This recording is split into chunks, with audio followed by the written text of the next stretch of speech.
The UAE will begin a 2-month amnesty in September to allow people with expired residency visas an opportunity to secure their status or leave the country with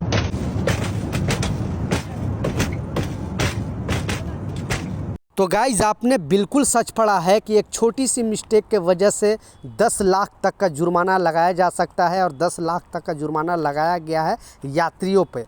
proper detail में आपको बताने वाला हूं क्योंकि ये छोटी सी knowledge के वजह से आपको ये सब चीज़ करने से बचाया जा सकता है, नहीं तो फिर आप बहुत बड़ी प्रॉब्लम में फंस सकते हो। दो इम्पोर्टेंट खबर सामने आ रही है। जैसा मालूम है कि मैं वीज़ा से रिलेटेड, पासपोर्ट से रिलेटेड, ट्रैवल से रिलेटेड कोई भी अपडेट आता है, कोई भी न्यूज़ आता है, मैं अपने चैनल पर आपके लिए डालते रहता हूँ।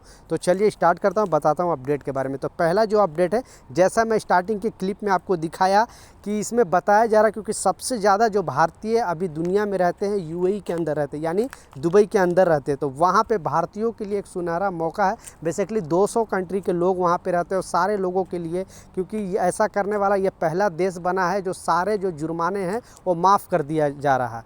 जितने भी ओवर स्टे रह गए, यानी आपका वीज़ा एक्सपायर हो जाता है, तो बहुत सारे लोग क्या करते हैं कि वहाँ पे ही रह जाते हैं और अनलीगल तरीके से रहते हैं, या विजिट वीज़ा पे आप गए हो, या फिर आप वहाँ पे वर्क वीज़ा पे काम कर रहे हो, एक कंपनी में काम कर रहे हो, दूसरी कंपनी में जा रहे हो। तो अभी गवर्नमेंट ने एक सुनहरा मौका दिया है, 2 महीने तक चलेगा। ये 2 सितंबर से लागू हुआ है और 2 महीने तक चलेगा। आपको 1 रुपये देने की ज़रूरत नहीं है जुर्माना, सारे जुर्माना आपके माफ़ कर दिए जाएंगे। या तो आप दूसरी कंपनी में अपना वर्क वीज़ा लगा लो, और नहीं तो आप अपने कंट्री वापस आना चाहते हो तो 14 दिन का टाइम दिया गया है। आपको आउट पास बना के देगी वहाँ पे एम्बेसी में, आप अपने इंडियन एम्बेसी में जाओ और वहाँ से जाने के बाद आप अपने कंट्री वापस जा सकते हो। और ऐसा नहीं कि सीधा आप जाने के बाद फिर वापस नहीं आ सकते हो। पहले क्या होता था कि कोई भी आउट पास बना के जाता था तो रिटर्न नहीं आ पाता था वापस कंट्री में, लेकिन गवर्नमेंट ने 2 महीने के लिए छूट दिया है और सारे जुर्माना माफ़ कर दिया जाएगा। तो आपके कोई जानने वाला, पहचानने वाला, या ऑलरेडी आप खुद दुबई में रह रहे हो इस तरह से, तो जगह जगह पे वहाँ पे टाइपिंग सेंटर बना हुआ है।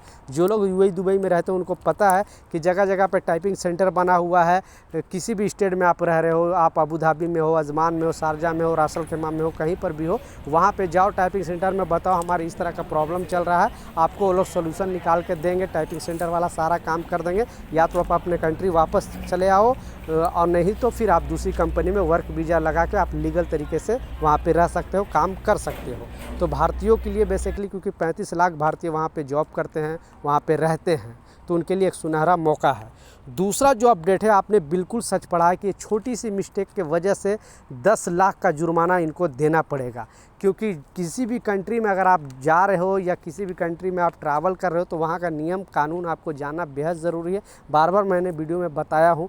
तो इस तरह के एक हरकत करने वाले पर बहुत भारी पड़ा, क्योंकि ये फ़्लाइट में, जबकि थोड़ा दिन पहले ही कानून बनाया था, जो एयरलाइंस कंपनी ने सभी को वार्निंग दिया था और बताया था, क्योंकि पहले ये सब चीज़ को नज़रअंदाज कर दिया जाता था। अगर फ़्लाइट में आप छोटी मोटी थोड़ा भी गलती किए तो इस चीज़ को नज़रअंदाज कर दिया जाता था, लेकिन अब ऐसा नहीं है। अगर फ़्लाइट के अंदर आप कुछ भी थोड़ी भी प्रॉब्लम करोगे तो आप पे भारी से भारी जुर्माना लगाया जा सकता है, ट्रैवल बैन कर दिया जा सकता है, या तो फिर आपको जेल, वहाँ से गिरफ्तार करके आपको जेल में डाल दिया जा सकता है। तो एक शख्स के साथ ऐसे ही हुआ, और ये फ़्लाइट के अंदर आपस में, आई डोंट नो क्यों, एक दोस्त दूसरे दोस्त से ही मजाक में लफड़ा करना स्टार्ट कर दिया।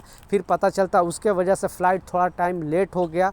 अब एयरलाइंस कंपनी क्या किया इन यात्रियों पर कि 10 लाख का जुर्माना लगा, यानी $11,500 आप समझ सकते हो, $11,500 का जुर्माना लगाया गया है। लगभग 10 लाख इंडियन मनी की बात करूँ तो लगभग 10 लाख रुपए होते हैं। तो अब फ़्लाइट में आप छोटी सी भी मिस्टेक नहीं करना, नहीं तो इस तरह का जो रूल है, इस तरह का कानून है, आप पर भारी पड़ सकता है। तो ये कुछ जानकारी था, ये कुछ अपडेट था, मैं सोचा आप लोगों के साथ शेयर करूँ। कुछ सवाल है नीचे कमेंट सेक्शन में ज़रूर पूछे, ज़रूर मैं आपको रिप्लाई दूंगा। मिलता हूँ नए अपडेट के साथ, नई जानकारी के साथ। जब तक जय हिंद।